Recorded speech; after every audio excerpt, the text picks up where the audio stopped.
what happened in Canadian soil should be condemned, where this violence has happened. And today we are joined by Tarvinder Singh Marwa, who will speak about the incident and how we condemn this very incident that happened in Canadian soil. Sir, मेरा पहला सवाल यही रहेगा, क्या demand होगा Canadian authority से इस जो वायलेंस हुआ है इसके अगेंस्ट?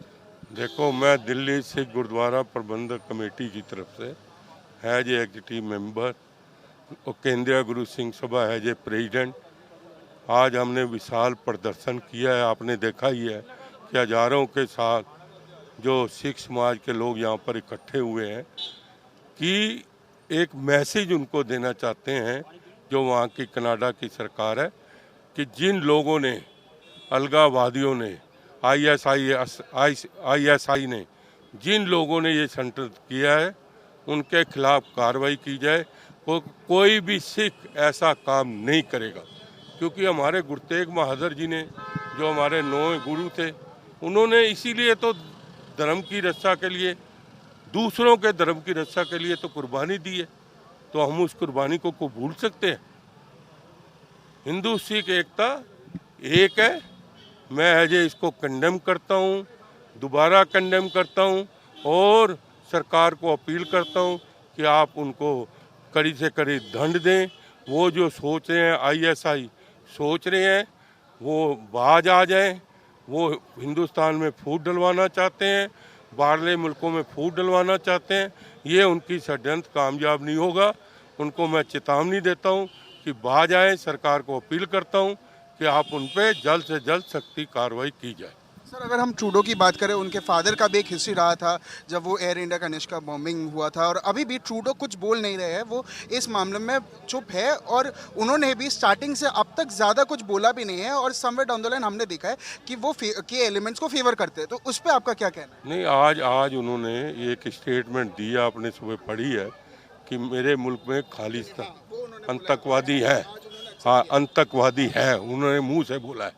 तो इसके लिए मैं उनको दरख्वास्त करूंगा सरकार को कि आप उन पर सख्ती से कार्रवाई करें और उनका जो आईएसआई का ख्वाब है वो कभी पूरा नहीं होगा। हिंदू सिख एक रहेंगे, हमेशा एक है, क्योंकि हमारा परिवार एक है।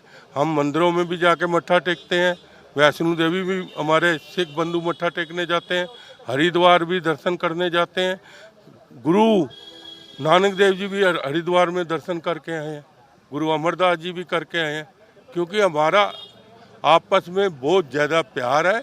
हिंदू सिख एक है। वो जो आईएसआई कर रहे हैं वो बाज आए और उसको मैं यहाँ से चेतावनी देता हूँ आईएसआई को कि बाज आ जा और फिर सरकार से अपील करता हूँ कि इन पे कार्रवाई होनी चाहिए। सर, मेरा एक लास्ट सवाल यही रहेगा सर, वीज़ा की अगर बात करें, वीज़ा में भी काफ़ी इश्यूज हो रही है अभी। जो इंडिया कनाडा जो इंडियन स्टूडेंट्स है जो कनाडा जाके पढ़ना चाहते हैं उनके लिए भी अभी कुछ ना कुछ दिक्कतें हो रही है, उस पर आपका क्या कहना है? मैं यही अपील करूंगा वहाँ के प्रधानमंत्री जी को कि उनका वीज़ा खोले और उनको स्टूडेंट जो वहाँ पर जा रहे हैं उनको पढ़ाई करने के लिए जाना जाए और उनका कोई कसूर नहीं, कसूर तो उस आईएसआई का है, उस पर कार्रवाई करे। हमारे स्टूडेंट का कोई कसूर नहीं। यहाँ पर जो स्टूडेंट जा रहे हैं वहाँ पर वो अपनी पढ़ाई के लिए जाते हैं, अपने गुरुओं के लिए दर्शन करते हैं, उनका कोई रोल नहीं। इसलिए मैं यही अपील करूँगा कि आप अपने संबंध बरकरार रखो और साथ में ही इस पे जो लोगों पे कार्रवाई करो। इन लोगों को जो अलगाववादी है, जो आतंकवादी है, इनमें कार्रवाई करो। बहुत बहुत शुक्रिया सर हमसे बात करने के लिए। So yes viewers, that was Tajinder Singh Marwah who spoke very importantly about how this violence, how this should be condemned, and how this is against moral principles and authorities. And he also says that the Indian students who are facing problems, who might be going to study in Canada, that should also be opened as soon as possible. And he condemns this violence and blames the K elements for this violence that has been going on. This is me, Brian Andy Thomas, signing off with camera person Himanshu for NewsX Delhi. For more such videos, subscribe to the NewsX YouTube channel, hit the bell icon.